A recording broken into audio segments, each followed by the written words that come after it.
Oh, welcome to this lunchtime seminar. As Karina said, we're hoping to cast forward and consider a COVID-19 vaccinated world of work and some of the issues which might arise for insurers and employers when navigating a return to normal, or as close as a return to normal business operations as you can. I appreciate that you've all chosen to log in for today's seminar when you could have been going for a walk or doing something else over your lunch, so I do appreciate you all taking the time. In terms of what we're going to look at today, the slide that you should hopefully see gives an overview as to the issues that I'm going to try and chat through this afternoon. So where are we with vaccines? Well, where's the state of play? I think it's fair that the recent announcements by biotech Pfizer, Moderna, Oxford AstraZeneca, the vaccines and their stated levels of efficacy, ranging from around 70% in AstraZeneca to around 94% in the Pfizer vaccine, brought a collective sigh of relief from both business and the wider community. However, the introduction of a vaccine less than a year after COVID-19 emerged has raised some legitimate concerns and issues, particularly given that ordinary testing and phases of clinical trials, together with regulatory approval, can take up to 10 years. It strikes me that the administration of the vaccine is trying to balance political, economic and societal interests. Some of the issues which, as a starter for 10, exist are, well, firstly, is the vaccine going to be safe? Secondly, how protective is it going to be and how long will it last? Thirdly, are there any potential side effects? And fourthly, how soon is it going to be available and who's going to administer it? I want to go through and propose to consider some of the issues which might arise. As it stands and we're casting forward, there aren't necessarily hard answers to some of the questions and issues that I'm going to touch upon. However, the intention is more to give you some food for thought and a head start of potentially what might lie ahead and the legal issues that might manifest themselves further down the line. I think history will tell us that there's some health and side effects that don't manifest themselves immediately and indeed may not present on a clinical trial. You only need to look back to the thalidomide cases in the 1960s or the mass rollout of the H1N1 vaccine, which was linked to Guillain-Barré syndrome, to act as warnings and serve as reminders for the need for optimism, tempered by a healthy dose of caution. Just moving on, the balance of risk. Well, what do we mean by the risks? Well, in the sense of a workplace, I think there is and shall likely be an ongoing risk in claims arising from exposure to COVID-19 in the workplace. Seems to me that will likely persist until community transmission is driven down to minimal levels, and or the widespread uptake of the vaccine serves both to protect and also drive down transmission rates. What I'd like to do is touch more on the other side of the COVID-19 coin and look ahead to some claims and risks for insurers and business in a vaccine-related world. There's an obvious incentive for industry for the vaccine being rolled out, and there has been a mass uptake of this to aid in a return to economic activities. However, what I would say is employers should carefully consider whether they insist on their employees being vaccinated to return to work or indeed pay for those vaccinations privately. There seem to me to be three questions that industry might need to ask itself, or a prudent employer, for example. Is the vaccine essential for well-being and productivity? Number two, is it safe? And number three, is it mutually agreed between your workforce and the employer? Which takes me on to the point about compulsory inoculations. If an employer was to insist that an employee be vaccinated to return to work, and I can foresee that industries such as hospitality, tourism, care and airline sectors could be keen to promote that their staff are vaccinated to attract business and customers, even as a way of demonstrating confidence in people coming into their business. But could they be held to be assuming the risk for the efficacy of that vaccine and the consequences if it goes awry, if it's clear really that the employee wouldn't have been vaccinated unless they were obligated to do so? So you go back to the three questions concerning necessity, safety and agreement. As it stands, there's no legislative vehicle which allows for mandatory inoculations. That would require an Act of Parliament and or an Act of the Scottish Parliament, and it does start to go into raise issues about forcing individuals to undergo intrusive actions in the name of public health. In Scotland, it's never been mandatory, and I don't think it will be given the pronouncements by the Health Secretary. But if that does come to pass, it might reduce one set of insurance claims and issues for employers, but it might actually give rise to a whole set of new issues for those who insure manufacturers and indeed public health providers, either in the public sector or in the private sector who are delivering healthcare on behalf of the state. I'm not convinced that there's going to be enough appetite to make inoculations mandatory, but what you might see instead is a situation developing that for certain activities, being vaccinated is mandatory. For example, if you're attending large-scale events or foreign travel, I noted last week that Qantas had made an announcement that it would be mandatory if you were to fly with them that you did have to have a COVID, you had to be vaccinated. So what I would think is that by putting barriers before people, you might see a natural uptick without formal state intervention. Otherwise, life could be made quite difficult for you. As an example, I was recently reminded that in Scotland, childhood vaccinations for example, measles, mumps and rubella, they're not mandatory. However, it is a requirement to attend a state-funded school that your child has a full vaccination record. So that itself forces compliance for that particular type of vaccination. In terms of risk assessments, I think the starting point is that the implementation of measures to reduce risk, thus far over the last 9 months or so, risk assessments have, for obvious reasons, focused on living with the virus and how to operate safely when the virus is in the community and transmission rates are prevalent. Those measures seem to continue to be relevant moving forward. What I would suggest is that the assessment of risk and the underpinning health and safety considerations going forward are likely to become a bit more nuanced and complex. In very broad terms, and this is as an ongoing exercise, it seems to me that employers and insurers should be looking to do the following things. Firstly, to demonstrate that they have implemented a safe system of work to mitigate against the effects of COVID coming into the workplace and spreading within the workplace. Demonstrate that the system's been followed in practice on a practical level by their workforce. Also, that the assessment is being reassessed on a regular basis to identify any new or evolving risks and or updated guidance. And it's probably obvious to say that keeping abreast of the plethora of government guidance and HSE guidance, for example, is going to be key both now and moving forward. So the critical point to date has been for both industry and our insurers that a risk assessment has been carried out to identify the risk of transmission of COVID-19 within the workplace and to reduce this to the lowest level practicable and enforcing that system. If that is so, and that's done, then claimants might find it difficult to establish a breach of duty if it can be shown that appropriate control measures were in place and properly enforced. In part, that will depend on the condition of the workplace and the safe systems of work. What I would say is these points are of equal force going forward when you consider the risks in the next phase of reducing the transmission and living with the virus. But when you look forward to assess the potential risks, I would try and draw an analogy with the manual handling regulations. Now, I would forgive you for thinking that they are not an easy bedfellow with COVID-19, but if you just bear with me for a wee second, because what those regulations do is they make clear that an employer, well, particularly in the context of a manual handling risk, they have to make a suitable and sufficient assessment of the manual handling operations, having regard to the factors in the regulations. Now, one of the criteria in the schedule to those regulations is that of individual capability. So the employer has to ask itself several questions. What type of strength does the job involve? What height is the individual? And is the task one that might reasonably be expected to pose a problem if someone has a health problem? I suppose the point here is that unless the employer is aware of the individual employee's characteristics, how can they meet this statutory obligation? The parallel I would draw to COVID-19 and vaccinations and how workplaces are going to work going forward is that employers might have to start thinking about tailoring risk assessments and systems of work to take into account individual employees' characteristics or health issues. Now, a good starting point, it seemed to me, would be perhaps a confidential workplace survey to identify any issues within the workforce regarding vaccines and also to take a sense check from staff as to where they are with all of this. So a prudent employer would have to start thinking ahead about the composition of their workforce, known health issues, individuals or groups who might have concerns about this vaccine or continue to be at risk. The positive is that if you've already started doing the work through COVID and you've been constantly having the risks that your business poses and reviewing these, then some of the blueprint is already going to be there.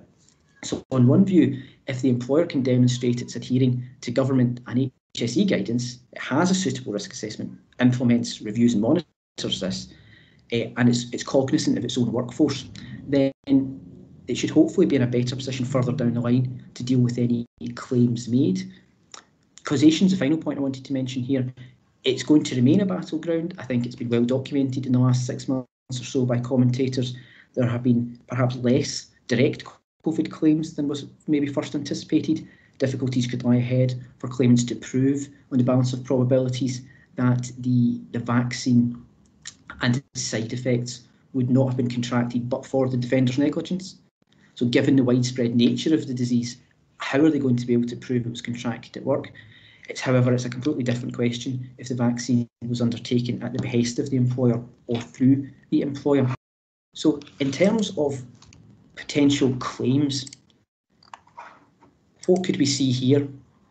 Well, if an employer knows that an employee has legitimate concerns, it could be anything health-related or religious grounds or you name it, and either they insist on the vaccine or if they don't insist on the vaccine, they allow a return to work, but the employee is isolated and social distancing remains for that employee or group of non-vaccinated employees.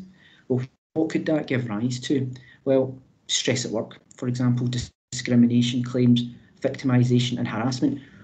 We've started to see claims for, I would describe them as non-direct COVID claims. For example, the current cases where pursuers didn't consider the safety measures put in place by the employer in terms of screening to be adequate, adopted their own measures, which is then claimed to have led to bullying and harassment, and in turn a snowballed into a psychiatric injury.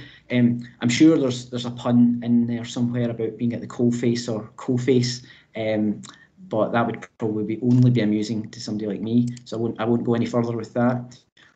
What that sort of scenario might lend itself to is a situation where you have some vaccinated employees and some who aren't. Those employees who might be particularly worried about their health may have issues with how they operate in the workplace, and that itself opens the door potentially to bullying and harassment and your sort of softer psychiatric injury claims. It is hard to say the degree to which that might manifest itself in reality. However, I do think it's a point at least worth bearing in mind at this particular point in time. Home workers is the next thing I wanted to mention to you.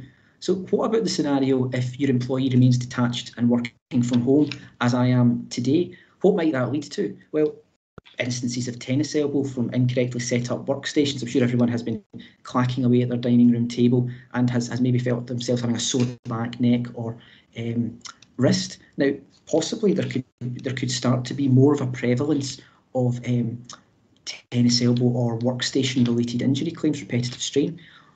Over and above all of that, what it also gives rise to is issues of isolation and victimisation on an ongoing basis. I think these are all difficult claims at the best of times, either on liability and or causation, and they can be seen to be an indirect consequence potentially of moving to a COVID vaccinated workplace. My view is the door should remain absolutely shut, and I say that particularly given QOCs or qualified one-week cost shifting. It seems to be round the corner in Scotland and is already with you south of the border and has been for some time.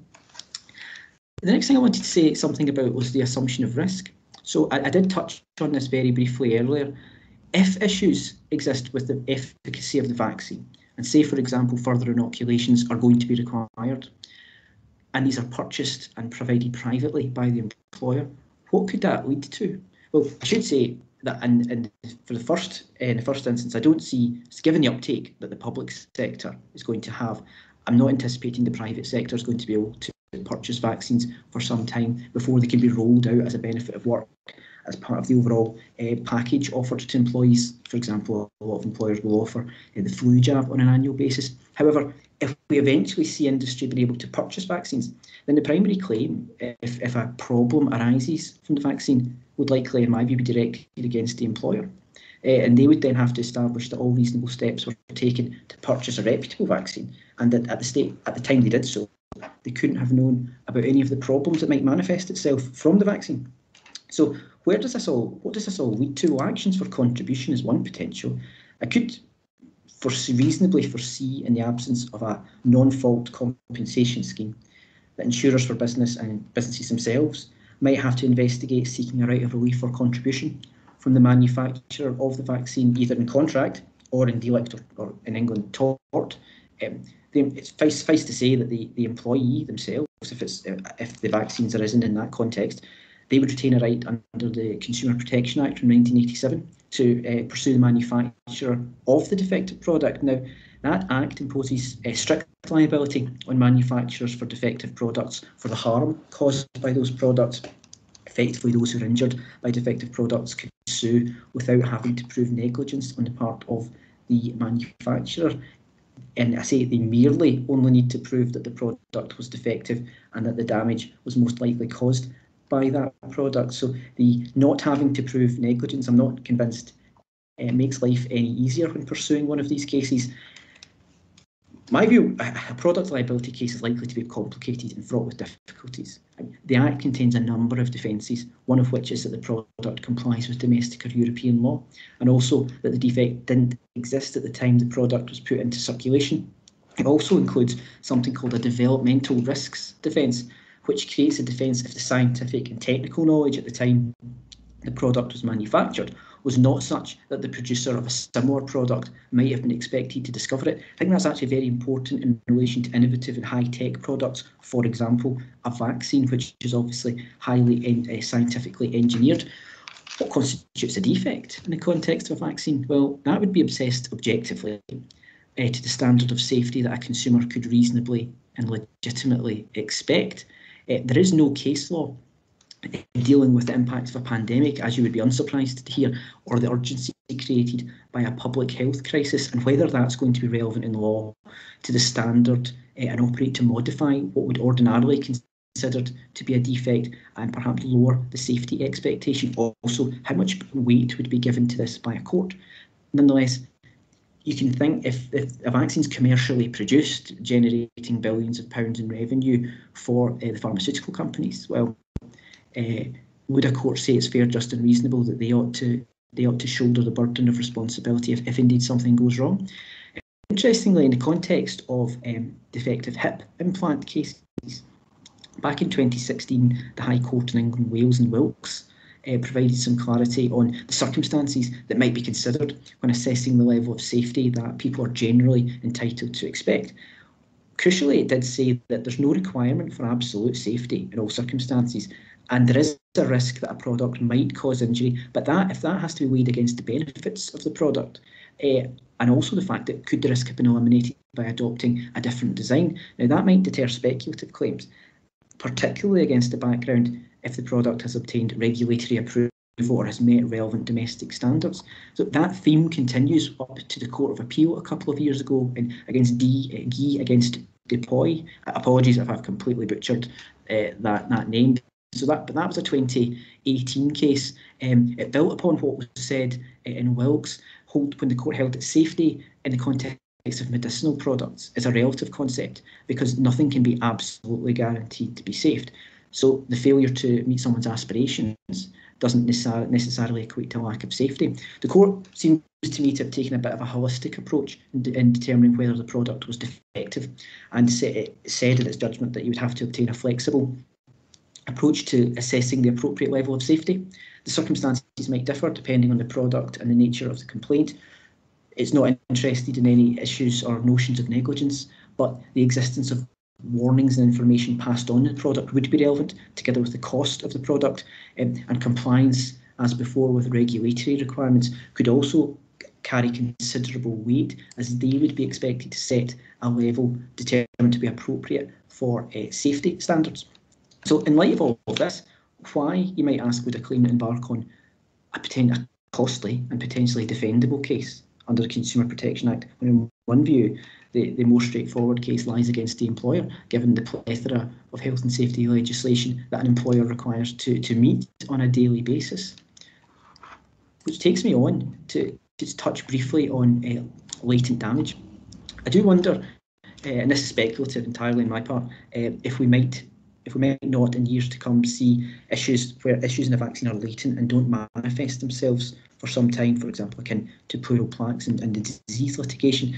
You could potentially foresee litigation in years down the line if damage manifests itself and can be linked back to a vaccine produced or not produced, given at the behest of the employer, which would then see risks for policies written years previously being asked to respond further down the line. So where does that take us in terms of defences? So with all the pitfalls and difficulties which lie ahead, what can we do to mitigate against this? Well, I would suggest from an employer's perspective or a business's perspective, the points made in the Consumer Protection Act, regulatory approval, no known issues and standards, they may also hold water if you're defending an employer's liability claim and arguing the reasonable steps taken by the employer. And equally, the issues I've mentioned, they demonstrate the difficulties that insurers and industry face if you're trying to pursue a contribution from a vaccine manufacturer. A further point I would add to this is that of indemnity. Would the insurers on the products claims, the product side, extend coverage for vaccines? It seems to me the policy conditions and coverage issues would need to be fully considered, and the difficulty seems to be in unilaterally altering policy terms mid-policy in the face of what could be unmanageable risks. You can imagine the difficulties in conversations on premium renewal time, on the extent of the risk covered and whether it's an excluded risk or not. I think unless clarity comes from government whether it's going to be the option of last resort in the event that no coverage exists to meet claims, that this might be an ongoing issue for businesses, which takes me, it's not a nice segue, but it is a segue, into the COVID vaccination scheme. Now, on one view, this would solve industry's problems if there was a state-backed compensation schemes. I do know that schemes exist like this in the USA, where there's a tariff-based system for the levels of injury against side effects. And I do notice in preparation for today that they have excluded COVID-19 from any compensation scheme. It's my understanding that the EU is negotiating liability clauses with the major pharmaceuticals in advance of purchasing potential vaccines. It's not known if the UK government has done likewise. We're not in the EU anymore, so it would not be surprising if they hadn't, or if indeed they've offered to indemnify vaccine producers. The EU was asked this question and its commission didn't confirm it, but gave a very typical legalese answer that it was in negotiating advanced purchase deals for member states to indemnify the manufacturer for certain liabilities incurred under specific and strict conditions, but liability still remains with the companies. I've reread that a number of times and don't really know. It seems to be a fantastic exercise in using a lot of words to say not a lot and give no clarity whatsoever.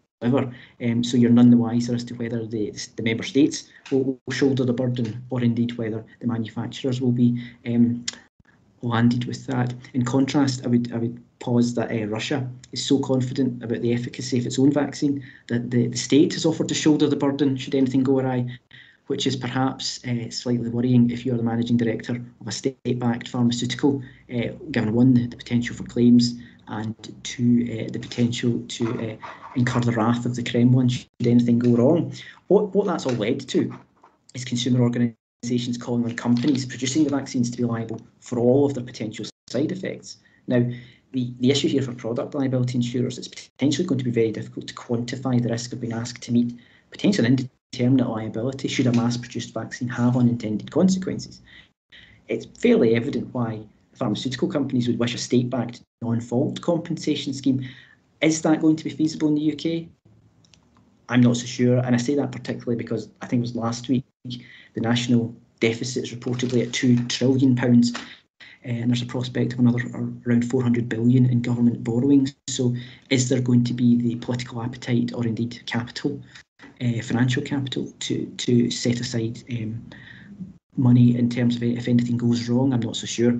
There is one legal vehicle, however, and it's open to those who might suffer side effects as a result of a vaccine, and that is the little known Vaccine Damage Payments Act from back in 1979. Now, that act applies to a very defined number of diseases. Surprise, surprise, COVID-19 isn't one. It would require the Secretary of State to include COVID-19 into the Act by way of secondary legislation. Is there going to be a push for something like this? Perhaps. It would almost seem counterintuitive, though, to the public message to take up the vaccine and express confidence in the vaccine and on the left hand, whilst the right hand legislates in the event of it failing to provide an address.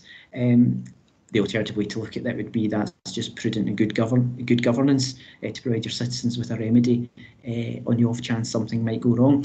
I think more fundamentally, there's going to be a number of problems in pursuing a claim under the 1979 Act. So any get out of jail card, which that might, on one view, have opened up for insurers and business, it might be taken away by virtue of the fact that for that a claim under the 1979 Act, the claimant has to prove and satisfy the DWP or the Secretary of State that they are severely disabled, and as a result of the vaccination, and that's held to be a 60% disability, which is a very high threshold to meet on any view.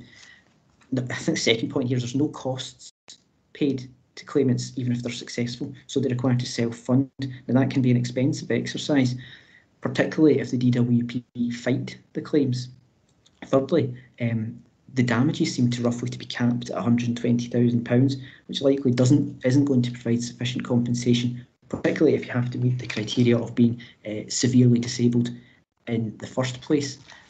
I think as an example, in 2009 there was I can remember the feared swine flu pandemic. Pandemrix was approved. That was a drug approved by the European Medicines Agency for use. Now that was produced by GlaxoSmithKline, and an indemnity was reportedly granted to them by the government to produce that vaccine.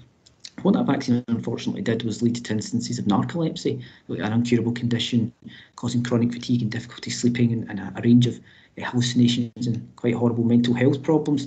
Now, the Secretary of State and the government fought those cases from when they started manifesting themselves, and it only settled in 2017 when one of them had reached the Court of Appeal, which was quite widely reported at the time. Now, it's understood that the government and GSK settled around about 100 claims. Now, you don't know how much they've actually paid. I mean, the press were various reportings of into the hundreds of millions. I'm not sure if that's right or not, but it's clear that they were worried enough about the potential cost to have fought them for around 8 years.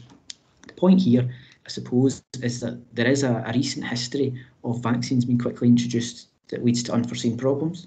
It does serve as a reminder, I would suggest, of the relatively poor return under the 1979 Act. So even if COVID-19 is added into the schedule, are claims going to be pursued under it, or are claimants going to explore claims against their employers or the manufacturers of any vaccine, of the vaccines that are currently being produced? So in conclusion, I think some of the points I might have raised today inevitably give rise to as many questions as they do answers. And at a time when everybody just wants certainty, and businesses more than anybody, apart from anything else, want certainty, all that is certain is that nobody can be certain about anything. So will the COVID-19 vaccine lead to a spike in litigation? The same was thought about COVID-19 exposure when the pandemic first started. The volume of claims potentially hasn't arisen on the scale that it was expected to arise. Going back to the points about difficulties on breach of duty, causation and remoteness of loss, the cases that are being pursued seem to be more against care homes and public healthcare providers. However, COVID vaccine in the world of work, it does, in my view, give rise to a different set of challenges and considerations. I think only time can tell if you see a spike in claims for direct injury caused by a vaccine or indirect COVID claims arising, as I've said, from issues such as discrimination or psychiatric injury or bullying, so on and so forth. So these are probably going to be directed against the NHS and public health care. Is there going to be a public appetite to pursue such claims? Is there going to be a judicial appetite to allow them, particularly given they all give rise in a pandemic? With COVID-19 looking as part of the new normal, I think only time will tell. And as I say, the only thing that we can be certain of is really that everything remains uncertain for the moment. So that's all I wanted to say to you today. Thank you very much for listening. Happy to take any questions. And I'm going to try and stop my screen if I can remember how to work Teams. So this should hopefully stop. Thank you. I should stop sharing. Thank you. I was interested to hear what you had to say about Russia. It's not often that Russia offers a safety net to its citizens, so we definitely live in strange times at the moment. Yes, and in case they are listening, I was being in no way critical of the Russian state for offering such a vaccine. I think it's or offering to indemnify such a vaccine. Good for them, I say. I think you've bamboozled everyone because they're gearing up with their questions, they're having a think about it. But you'd touched briefly on qualified one-way cost shifting. Maybe just for completeness, maybe just say where we are in Scotland about that. So it's obvious it's part of the framework south of the border, but in Scotland we have the Act giving rise to qualified one-way cost shifting has been given royal assent. However, it's got no date, it's got no enactment date, so it's not law yet. As it stands, it's my understanding that it's still the rules on qualified one-way cost shifting and how they're practically going to be implemented is still being bounced around this Scottish Civil Justice Council in terms of drafting and revising these rules. That has been ongoing for quite some time. It's been interrupted by COVID. It was thought that they would have this done by the end of November, but here we are at the end of November and there's been no recent announcements.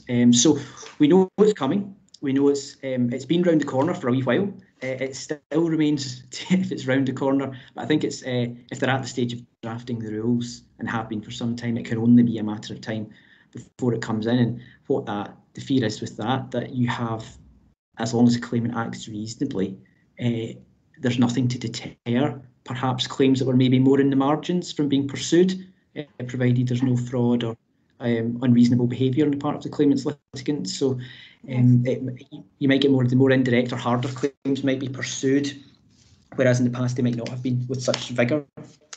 Yes, I mean this is it's very difficult to project forward and know exactly what we're going to be faced with. But I think you've covered a plethora of different subjects. So I was just wondering, has anyone got a particular question? Let's see, I think one's popped up.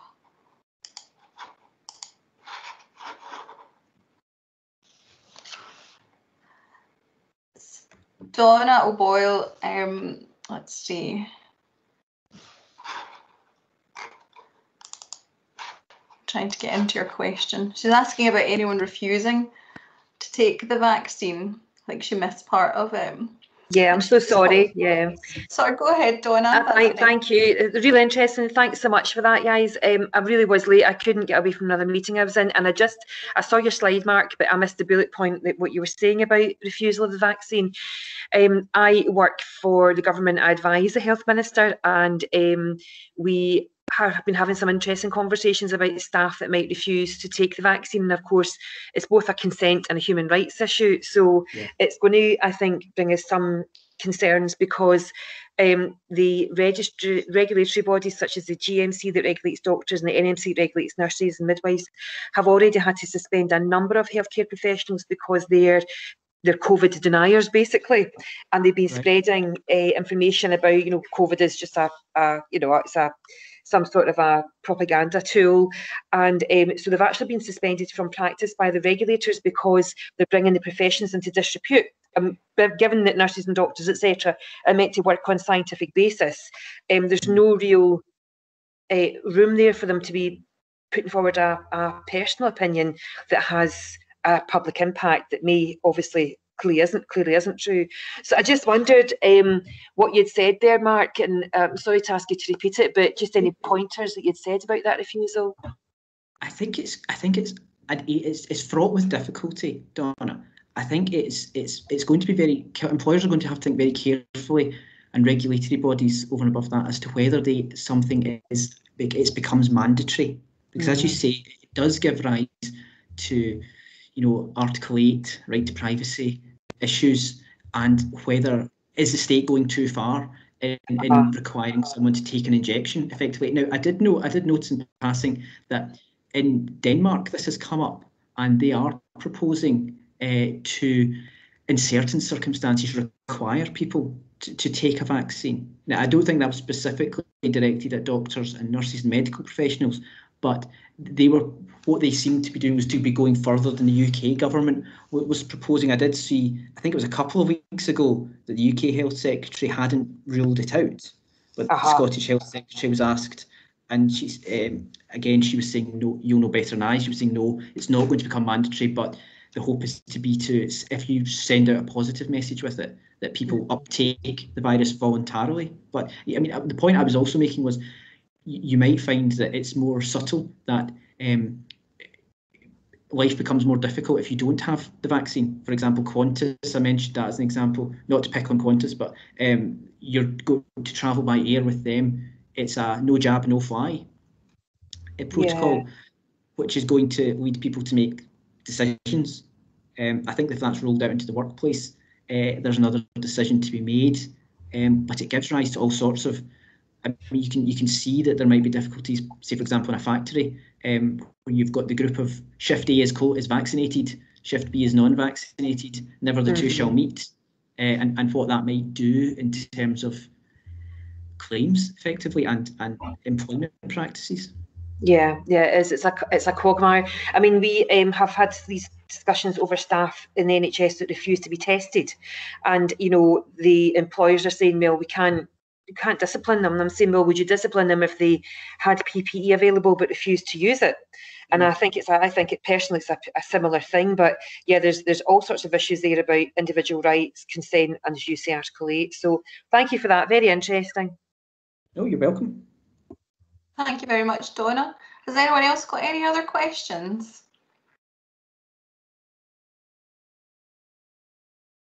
I don't see anybody in type, but if anyone does have anything that comes to them, I mean, it's a very, very difficult topic. There's so many strands to it, but if anyone does, then of course catch up with us afterwards. You can email us directly. I understand that our marketing department are going to record this. Yes, here we go.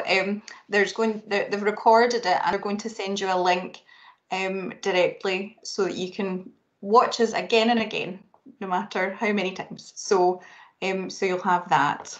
All right. So has anyone got anything else that they want to ask? If not, then we will log off. Thank you all very much for your time. Thank you. You're welcome. And thank you, Donna. That was really interesting. Thanks for bringing that up. Great. Thanks a lot, guys. Okay. Bye. Thanks. Right. Thank you so much, everyone. Bye. Bye. Thank you.